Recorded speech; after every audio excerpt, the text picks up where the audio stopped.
Halo marketers, di episode kali ini kita akan membahas tentang apa itu design thinking dan aplikasinya di marketing. Saya Iwan Setiawan dan ini adalah Analisis.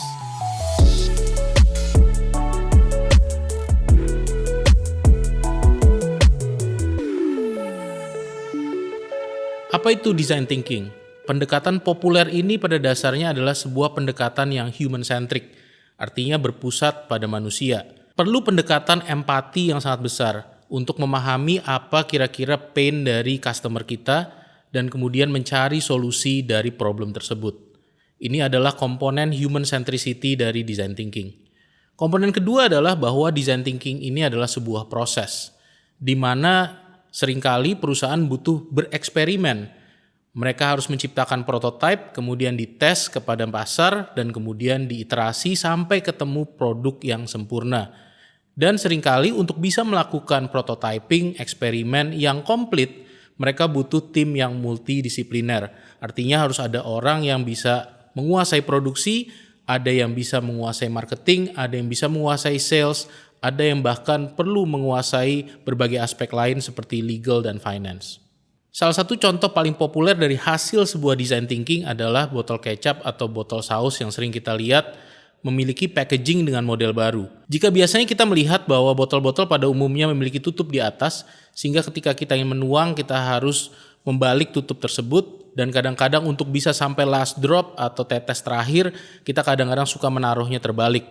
Dan ini menciptakan sebuah produk baru yang sebetulnya merupakan kemasan yang dimodifikasi dengan tutup yang terletak di bawah. Ini adalah salah satu contoh klasik bagaimana design thinking digunakan untuk solve problem yang biasa kita hadapi sehari-hari. Design thinking proses sebetulnya adalah proses yang berbentuk double diamond. Disebut proses double diamond karena prosesnya mirip dengan dua bongkahan diamond. Proses ini adalah proses yang berulang-ulang, merupakan proses yang divergent atau kira-kira menciptakan opsi-opsi yang pada akhirnya mengerucut pada satu konklusi. Proses pertama adalah proses finding the problem atau menemukan masalahnya, mengidentifikasi masalah apa yang ingin kita selesaikan. Dan ini bisa didapatkan dengan observasi, mengamati apa yang kira-kira dihadapi dalam keseharian konsumen dan menemukan potensi masalah yang sering mereka hadapi. Inilah yang kita jadikan insight untuk masuk kepada proses diamond berikutnya. Di proses diamond berikutnya adalah proses solving the problem atau memecahkan masalah yang kita temukan di fase 1 tadi, di mana kita mulai mencari opsi-opsi solusi terhadap masalah tersebut dan pada akhirnya mengerucut pada satu solusi terbaik yang menurut kita bisa menyelesaikan masalah ini secara ideal. Mari kita simak proses yang pertama, yaitu proses finding the problem atau menemukan masalah yang ingin kita selesaikan. Proses yang kritikal dalam proses yang pertama ini adalah proses observasi di mana kita harus menemukan berbagai workarounds. Workarounds adalah fenomena-fenomena yang terjadi ketika konsumen menemukan solusinya sendiri walaupun sifatnya temporer atau sifatnya tidak ideal, tetapi mereka sebetulnya sudah mencoba menemukan solusi terhadap permasalahan mereka sendiri. Otomatis ketika solusi itu sebetulnya sudah ada, kita tinggal membuat solusi tersebut jadi lebih ideal dan lebih formal. Contoh yang klasik yang tadi saya sampaikan, bagaimana biasanya kita sering menaruh botol kecap atau botol sambal secara terbalik. Ini adalah contoh workarounds, di mana ini adalah solusi temporary yang digunakan oleh pelanggan karena tidak ada solusi yang diciptakan oleh brand atau perusahaan, sehingga mereka menciptakan solusinya sendiri.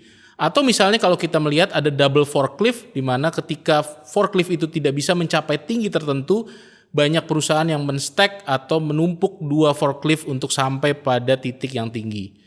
Ini adalah contoh-contoh workarounds atau solusi-solusi yang sebetulnya tidak ideal, tetapi memang sudah terjadi menjadi solusi yang umum berlaku yang digunakan oleh konsumen atau pasar yang ingin kita tuju. Hal lain yang perlu kita perhatikan ketika proses identifikasi masalah adalah mengetahui persis apa yang ingin kita cari.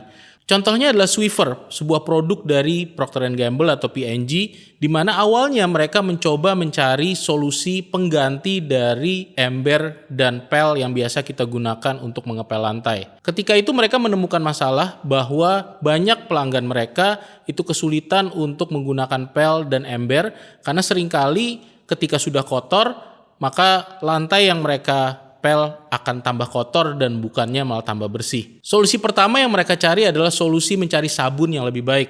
Sabun yang tidak berbentuk lebih keruh ketika digunakan sehingga banyak pelanggan akan merasa confident menggunakan sabun tersebut.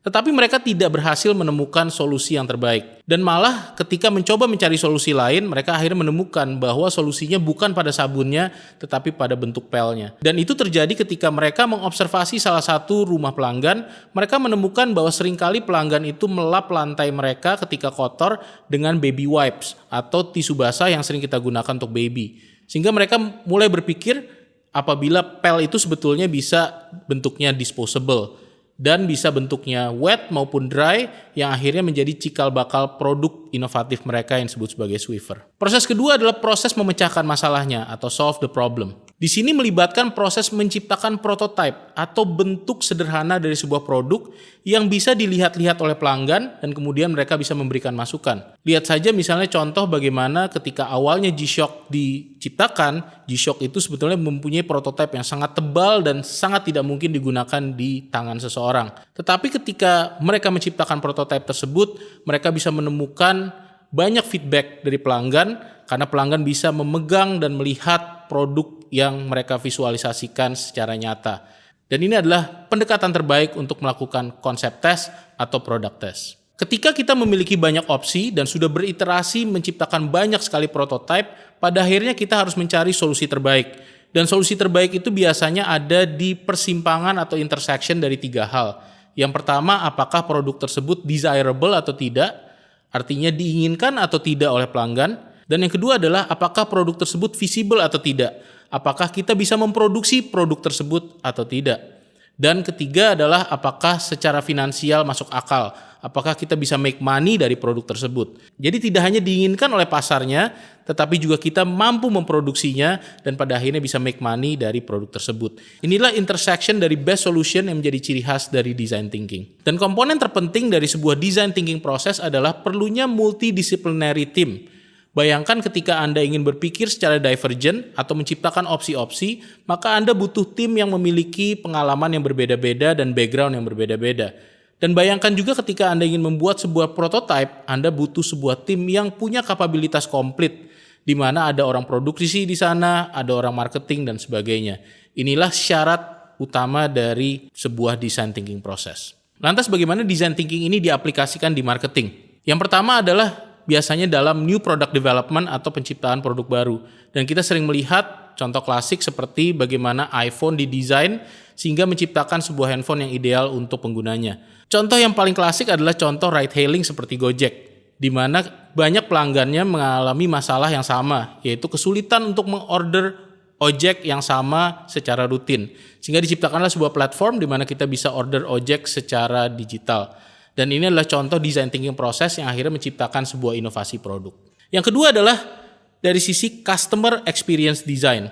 Menciptakan service atau layanan atau keseluruhan customer experience yang unik. Misalnya ketika kita ingin menyelesaikan masalah antrian, ada beberapa solusi. Misalnya kita membuat self-check-in atau self-check-out counter. Misalnya yang seperti kita lihat ada di Gramedia, di toko buku Gramedia. Atau yang kita lihat sering ada di bandara. Atau sering kita lihat juga ada di toko-toko seperti Decathlon. Contoh lain untuk menyelesaikan problem antrian adalah dengan sebuah produk yang dikenal dengan Queueless, di mana produk ini adalah sebuah sistem antrian digital.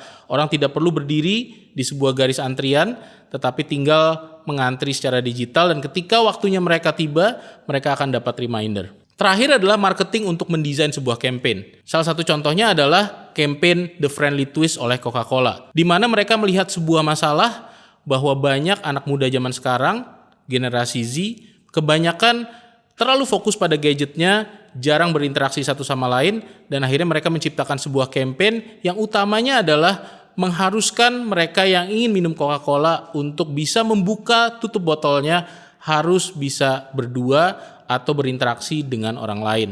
Ini adalah contoh bagaimana design thinking digunakan untuk mengidentifikasi masalah dan kemudian menyelesaikan masalah tersebut secara tepat, baik dari sisi produk, dari sisi campaign, maupun dari sisi customer experience. Demikian, semoga bermanfaat. Sampai jumpa di episode berikutnya. Apabila Anda belajar banyak dari analisis, tolong subscribe, like, dan share konten yang kami create ini. Dan apabila ada pertanyaan yang ingin saya bahas di analisis, silakan tanyakan di kolom komentar.